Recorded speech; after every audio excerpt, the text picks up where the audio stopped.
Estamos no mês da família e neste mês não podíamos deixar de olhar para a sociedade onde estamos inseridos. Gostemos ou não do que quer que seja, nós vivemos em Portugal, na Europa, com todo um conjunto de situações que vão acontecendo e, na verdade, damos conta de que vivemos hoje numa sociedade em grandes mudanças no que respeita à família tradicional cristã.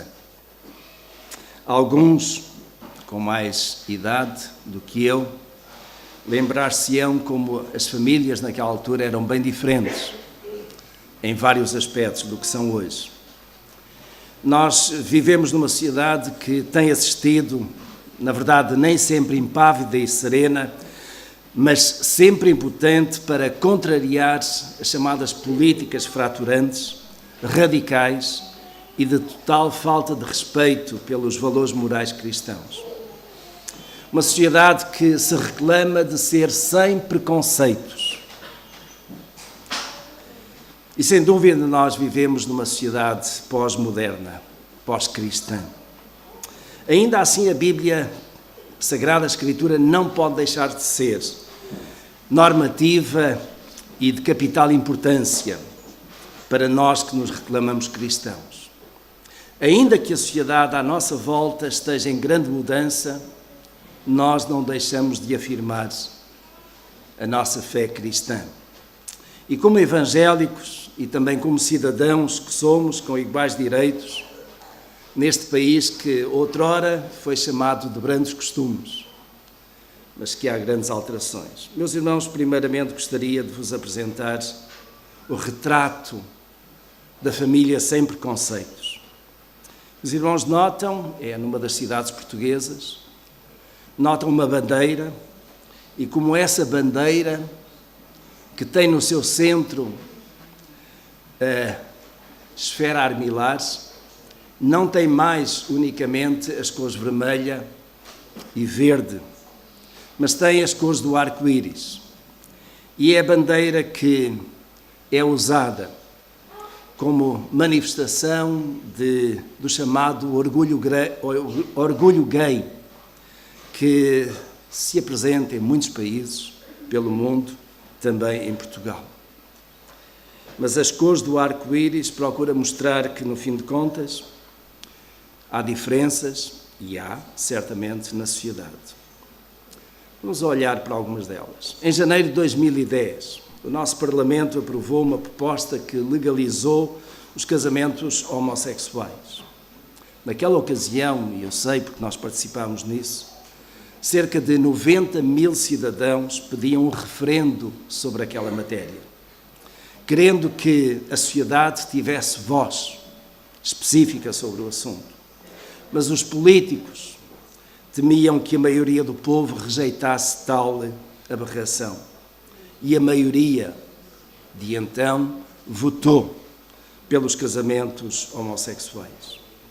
Desde então, 1.000 ou mais de 1.600 casamentos entre homossexuais foram realizados em Portugal, sendo 1.060 entre homens e 531 entre mulheres. Alguns estavam habituados a ter no bolo duas figurinhas, uma da noiva e outra do noivo, e isso deu lugar a duas figuras, mas de duas noivas ou de dois noivos, dois homens ou duas mulheres. E grandes festas aconteceram um pouco por todo o mundo. Em 2013, também o Brasil se juntou a 15 países em todo o mundo a legalizar os casamentos gays, os casamentos homossexuais. E a figura seguinte tem exatamente o testemunho aí de dois homens assinando o seu acordo. A figura seguinte não deixa de ser para grande reflexão de uma mãe com uma criança, e a questão que é colocada é esta: se a tua mãe fosse lésbica, mudava alguma coisa? Estes são daqueles grandes temas que a nossa sociedade discute, que enfrenta e que nós também não podemos ficar alheios. Em novembro de 2015, portanto, muito recentemente, e nesta sequência, a nova maioria de esquerda aprovou a adoção de crianças por casais homossexuais. E a figura seguinte mostra exatamente agora duas mulheres, cada uma com uma criança, porventura sendo de cada uma delas, mas é uma nova realidade das famílias e, neste caso, das famílias sem preconceitos. Não sei se na vossa vizinhança, no vosso condomínio, na vossa família, alguém assim, mas o que é certo é que cada vez mais isto está a acontecer na nossa sociedade. Mas a pouca vergonha, chamo-lhe eu assim, não fica por aqui. Era preciso consolar os dois homens ou as duas mulheres que não tiveram filhos naturais, mas que querem muito ter o prazer de parecerem famílias normais e de terem crianças. E como também, às vezes, a adoção não é a melhor solução, querem ter alguma coisa que tenha a ver com algumas das suas células, então, em maio de 2016, portanto, muito recentemente, há poucos dias, a Assembleia da República aprovou um projeto de lei que faculta às mulheres sem útero e com alguma lesão de recorrerem a mulheres que farão a gestação de substituição. Por agora é apenas para estas situações, isto é, mulheres sem útero ou com alguma lesão que simplesmente não podem ter filhos de si mesmo diretamente. Mas o movimento gay já está em marcha e já está a reclamar direitos iguais. E, portanto, meus queridos irmãos, não se surpreendam se daqui a 6 meses, 1 ano, também aqueles que são gays reclamem este direito e queiram ter uma barriga de alugueres. Não sei se vos choca, é uma mulher grávida, mas está lá a indicação, aluga-se. E hoje pode-se alugar, ou daqui a pouco vai-se poder alugar uma barriga de alguém que, a troco de dinheiro, vai gerar uma criança, dar à luz e depois entregar.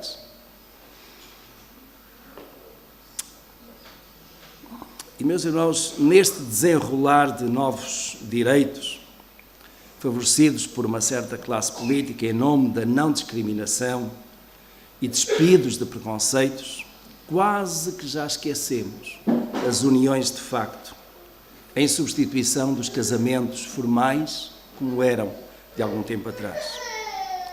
Meus irmãos, quero apenas deixar-vos esta estatística. Em cada 100 casamentos em Portugal, 70 acabam em divórcio. Em cada 100 casamentos em Portugal, 70 acabam em divórcio. Isto são estatísticas de 2013 do nosso país. Portugal é o segundo país da União Europeia com maior índice de divórcios. É o 7º país do mundo com mais divórcios. O gráfico que está ali começa em 1900 e pouco, 1960, vai até 2012 e vejam, começou com pouco mais de zero e foi subindo, até que está ali a rondar os 80. E o que é que são estes números? São quase 80 divórcios em cada 100 casamentos. Isso significa que é um casa e descasa neste país. Impressionante. E nós não podemos esquecer isto, porque a nossa sociedade está, naturalmente, premiada com esta realidade. Naturalmente que, como pastor de uma igreja, me preocupo e o que é que nós podemos fazer quando chegam até nós pessoas que estão nestas condições. Quando chegam até nós pessoas que estão divorciadas, pessoas cujos casamentos falharam, será que a igreja lhes fecha a porta? Certamente que não. mas pode ajudar a tratar e a resolver o assunto. Curiosamente, alguns dos recentes casamentos homossexuais, e tal foi a febre nos últimos anos, alguns deles já se desfizeram e já entraram em divórcio também. Mais de 70 casamentos daqueles 1.600 dos últimos 3 anos já acabaram em divórcio. E desse modo como que acabou rapidamente com aquele sonho colorido e sem preconceitos. Mas também não podemos esquecer um outro aspecto, a legalização do aborto, que tem sido a capa e o remédio para relações extraconjugais e pré-matrimoniais. Jovens ou adultos entram numa relação extraconjugal ou pré-nupcial, ela engravida e a solução é o aborto. E isso também já está resolvido porque já foi legalizado o aborto há um bom tempo atrás. Mas há um fator comum em todas estas novas conquistas da sociedade moderna. É a liberdade de escolha para a satisfação dos afetos e paixões. Liberdade de escolha para os meus afetos, para as minhas paixões. É a defesa intransigente dos direitos individuais, quase sempre egoístas e desprovidos da moralidade cristã. Até para alguns que se reclamam de cristãos, a moral bíblica desvirtuou-se em amoral humanista. E esta é a realidade. E, meus irmãos, Portugal não é o primeiro, mas está entre os primeiros, em todas estas áreas. Não é mais um país em que a moral cristã, católica, ou a moral cristã evangélica, está a ser o sustentáculo da sociedade e das famílias. Há enormes mudanças na nossa sociedade. Isto tem acontecido nos últimos anos, cada vez mais ganhando terreno, cada vez mais se impondo, de tal modo que há já no Brasil, em Portugal e outros lugares, exatamente esta ideia, famílias sem preconceitos. Porque tudo aquilo que impediu que estas coisas acontecessem é rotulado de preconceituoso.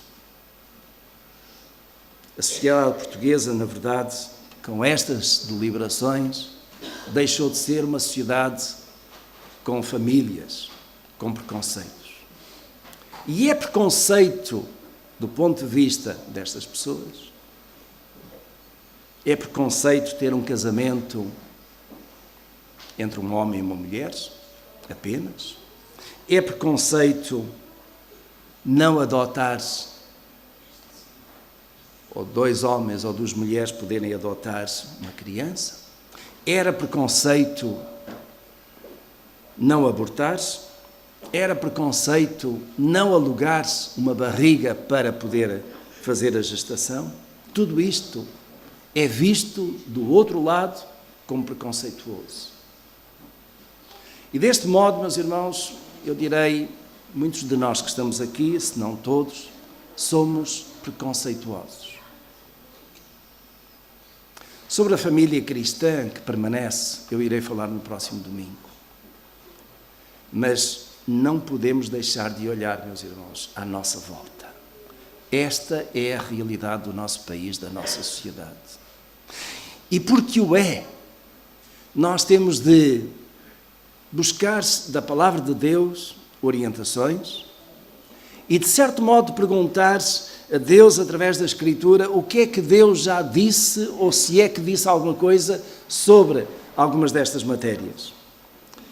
Eu vou passar ali alguns versículos da carta do apóstolo Paulo aos Romanos, e para que, se os irmãos quiserem seguir, podem seguir na vossa Bíblia, está certamente mais perto dos vossos olhos, mas o texto que eu vou ler está ali, de Romanos capítulo 1, começando no versículo 21 até depois ao 28. Reparem, este texto foi escrito há 2000 anos, quase 2000 anos. Escrito aos crentes da Igreja de Roma. E importa, antes de lermos, vermos o contexto. Era a Roma Imperial, uma cidade, um país, onde os brandos costumes já não existiam há muito tempo, onde tudo era permitido, onde de facto não havia preconceitos, onde os casamentos ou as uniões de homem e mulher, porventura, a união de homem com homem e porventura de mulher com mulher, eram perfeitamente aceitos pela sociedade. Um historiador do tempo dos imperadores escreveu que, acerca de Júlio César, que era o homem de todas as mulheres e a mulher de todos os homens, mostrando bem aquilo que era o exemplo imperial de alguém que podia ter as mulheres que queria porque era imperador, mas ao mesmo tempo também ele era como que mulher para outros homens. E, meus irmãos, isto há 2000 anos atrás. Num contexto onde o valor da vida humana era muito precário. E o apóstolo Paulo escreve aos crentes da igreja em Roma orientações precisas e particularmente sobre este aspecto da homossexualidade. Alguns de nós podemos pensar, isto é coisa recente. Nada disso. Então, em Romanos capítulo 1, versículo 21, diz assim: porquanto, tendo conhecido a Deus, não o glorificaram como Deus, nem lhe deram graças, antes, em seus discursos, se desvaneceram e o seu coração insensato se obscureceu. Dizendo-se sábios, tornaram-se loucos e mudaram a glória do Deus incorruptível em semelhança da imagem de homem corruptível e de aves e de quadrúpedes e de répteis. Por isso também Deus os entregou às concupiscências dos seus corações, à imundícia, para desonrarem seus próprios corpos entre si. Pois mudaram a verdade de Deus em mentira e honraram e serviram mais a criatura do que o Criador, que é bendito eternamente. E agora, notem. Por isso, Deus os abandonou às paixões infames, porque até as suas mulheres mudaram o uso natural, no contrário à natureza. E, semelhantemente, também, os homens, deixando o uso natural da mulher, se inflamaram em sua sensualidade, uns para com os outros, homens com homens, cometendo torpeza e recebendo em si mesmos a recompensa que convinha ao seu erro. E como eles não se importaram de ter conhecimento de Deus, assim Deus os entregou a um sentimento perverso para fazerem coisas que não convêm. Meus irmãos, as palavras não são minhas, são da Escritura Sagrada. E é por esta que eu me norteio. Há 2000 anos atrás, Paulo não teve vergonha nem fraqueza em dizer que quando a mulher muda o seu uso natural, isso é uma paixão infame. Não teve vergonha nem covardia em dizer que quando os homens deixam o uso natural da mulher, se inflamam na sua sensualidade, homens com homens, isso é torpeza. E eu não consigo chamar-lhe outra coisa.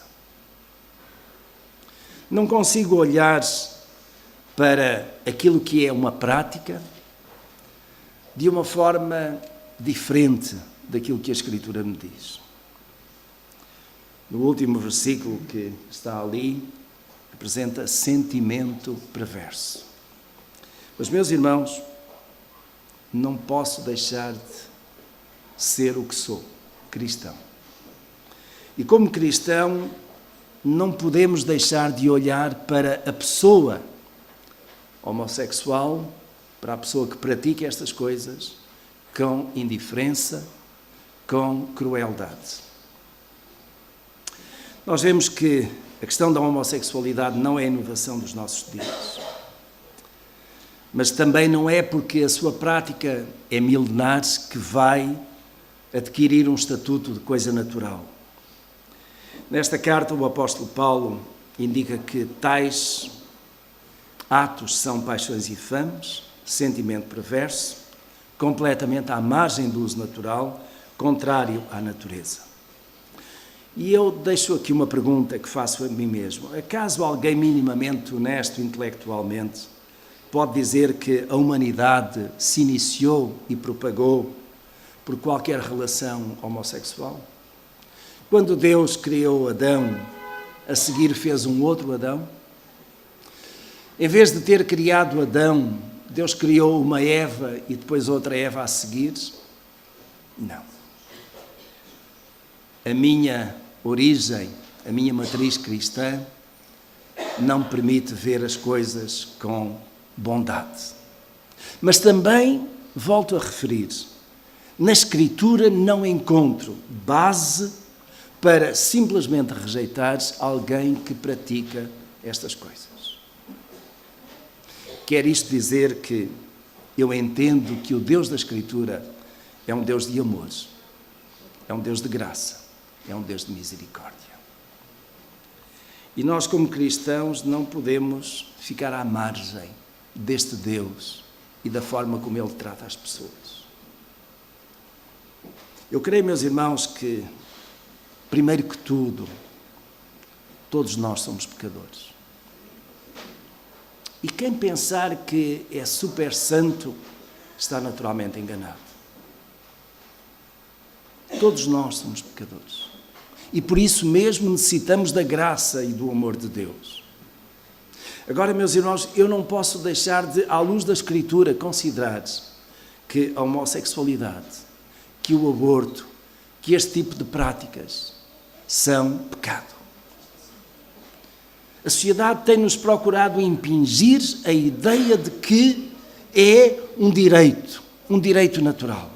Tem-nos procurado fazer uma lavagem ao cérebro, considerando que os tempos são outros e que esta é uma nova moral, que os direitos têm que ser respeitados, que é uma tendência natural alguém ser homossexual.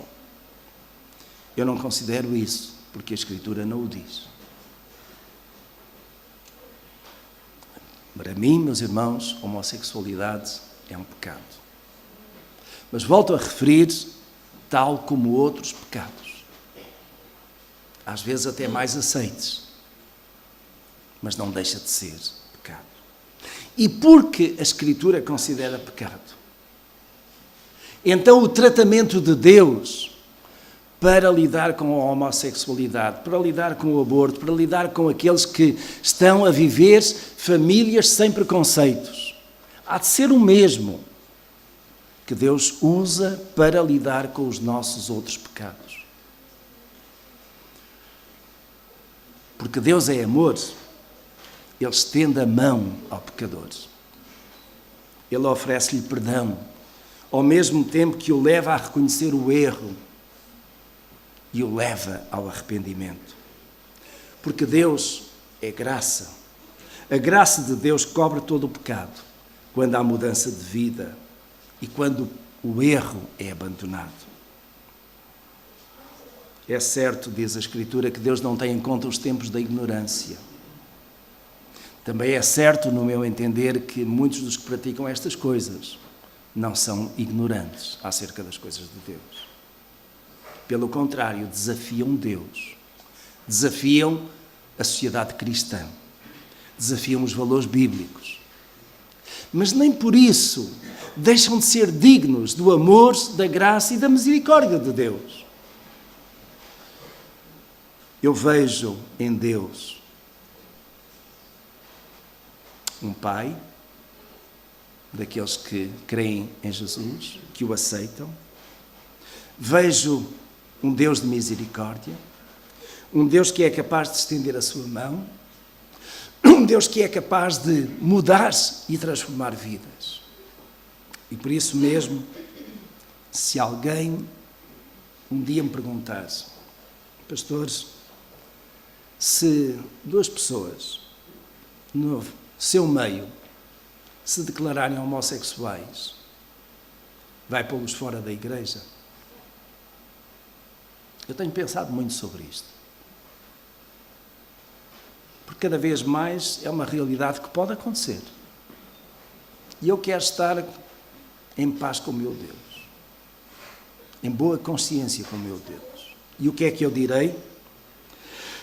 Se isso acontecer, a minha grande preocupação será ajudar essa pessoa a reconhecer o seu pecado.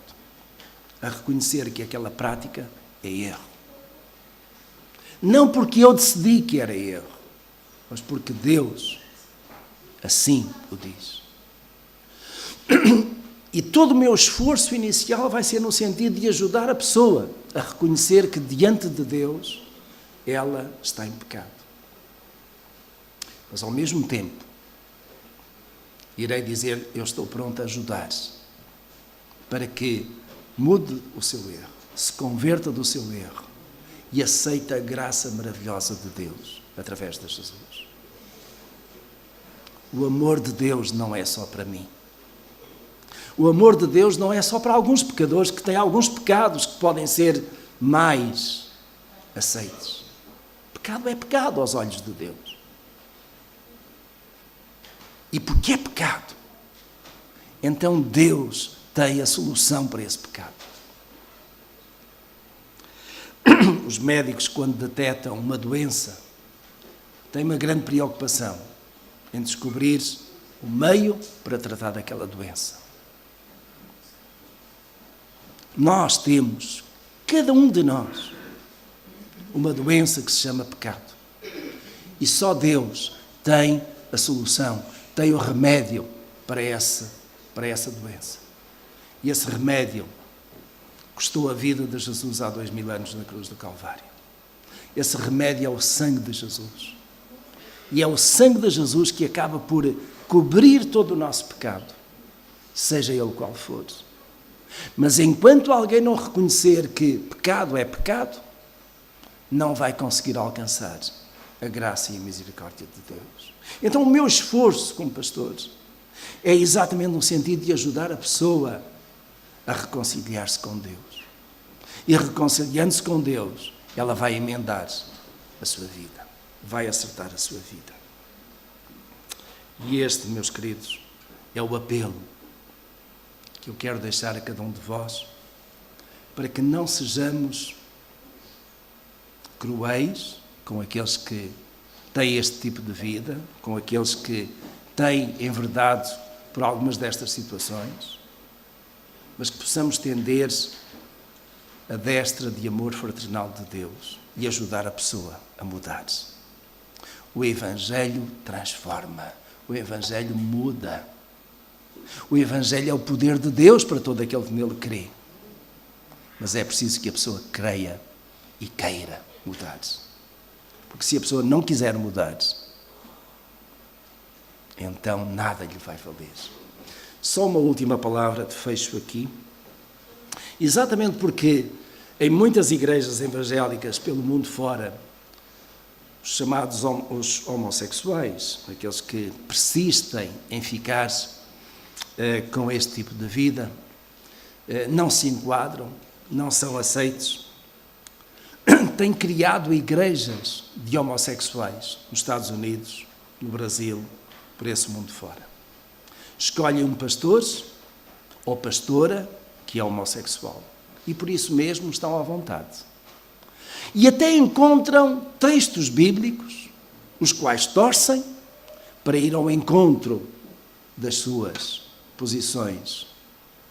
Por exemplo, afirmam que Jónatas e Davi, que foram grandes amigos, se amavam como amigos, foram homossexuais. Dizem que Ruth e Noemi foram lésbicas, porque não se deixaram uma à outra. Dizem que Jesus patrocinou a causa dos homossexuais quando juntou 12 homens à sua volta.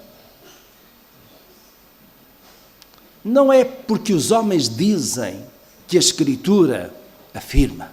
Não é porque os homens torcem a Escritura que ela passa a ser verdade quando é mentira. Ai daquele que alterar um J ou um tilde da Sagrada Escritura para fazê-la de acordo com as suas conveniências, sejam elas quais forem. Deus não se deixa escarnecer. Deus é amor, mas Ele também é juiz e no tempo próprio julgará. Mas antes que venha o juízo, Deus dá a oportunidade para mudança. E, meus irmãos, é isso que eu prego. É o amor de Deus e a oportunidade para a mudança. É nisso que eu tenho procurado investir a minha vida, em aconselhamento, ajudando a mudar, ajudando que aquilo que está errado seja colocado certo. Não porque eu tenha esses padrões, porque os criei, mas porque Deus tem esses padrões e eu os aceitei, e eu os prefiro, e eu os prego, e eu os ensino e quero ajudar outros a viver por eles. Meus irmãos, eu não tenho preconceitos, mas também não me deixo levar por estas ondas de sentimento perverso, por estas ondas de conveniências de alguns. Tenho o meu respeito, mas não tenho a minha aprovação. Tem o meu carinho se aparecerem ou estiverem no nosso meio para ajudar a mudar, mas não para dar a minha bênção. Estou aqui e diante de vós, claramente assumindo a minha posição. Porque a minha posição é centrada, baseada na Sagrada Escritura. E dela eu não quero afastar-me um milímetro para a esquerda ou para a direita.